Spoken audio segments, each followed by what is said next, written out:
Have you ever wondered how websites are put on the internet?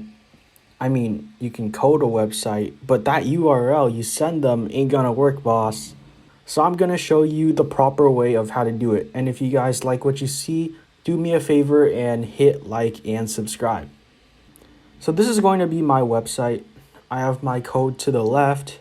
And the first thing I want to do is create a repository for it on GitHub. So I'm going to get the path of my file and then I'm going to create a repository for it and do just that. If you guys don't have GitHub desktop, I'll put a link in the description and I have a 2-minute video for that as well. So now this next step is very important. I'm going to open GitHub on my browser and then go to settings. And then I want to change the name of my repository to match my own name and then add .github.io. And basically GitHub is going to create a domain to put on the internet for me for free. So now we save that and then we continue to scroll down until we see change visibility, and we're going to change the visibility of our repository to public.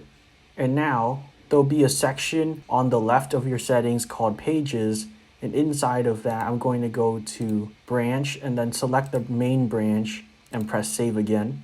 Then we wait for around a minute. And now if you refresh your GitHub and you scroll down, you'll see this green check mark here under the deployments header called GitHub Pages. And that basically lets you know that you did everything correctly. All you guys have to do now is type on your search engine your username and then .github.io. And there it is, boys. How freaking cool is that?